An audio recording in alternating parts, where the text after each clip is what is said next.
The irony of the communism label is that it's just another flavour of trading or the market, as the only way for an entity to have the ability to rule or have power is by having a society that generally believes in ownership or property of any kind.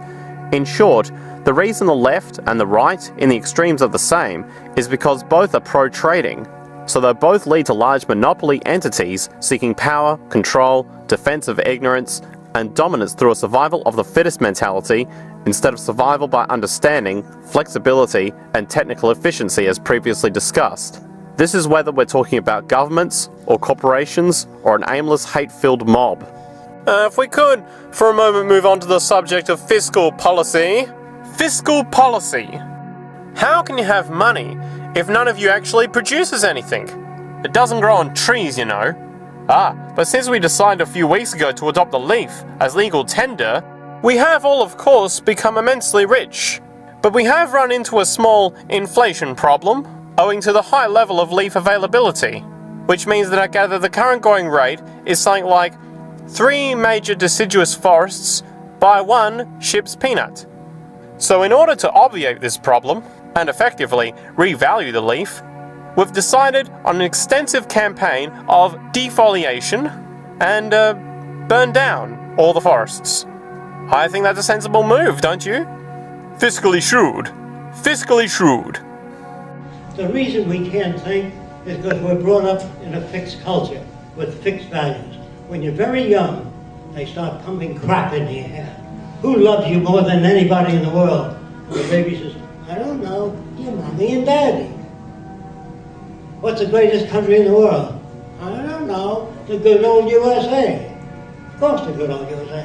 And you brought up in Saudi Arabia, you brought up in Dubai, you brought up in Germany, same pitch.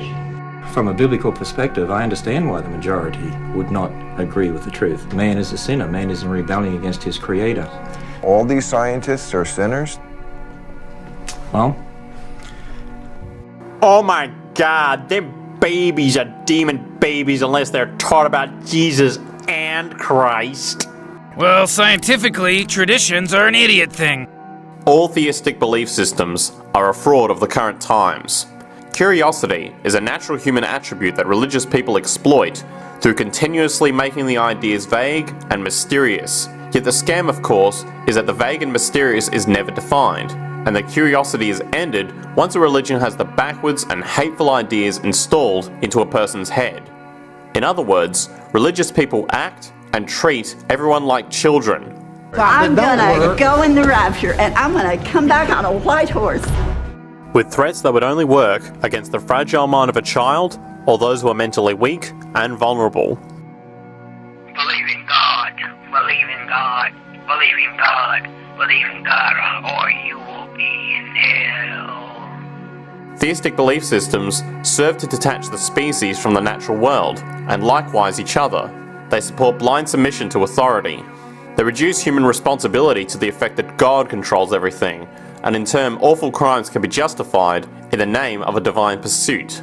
And most importantly, it empowers those who know the truth but use the myth to manipulate and control societies. The religious myth is the most powerful device ever created, and serves as the psychological soil upon which other myths and scams can flourish. You try to rape me, okay? He's gonna rape me. For me, it is far better to grasp the universe as it really is than to persist in delusion, however satisfying and reassuring. When you understand why you dismiss all other gods, you will understand why I dismiss yours.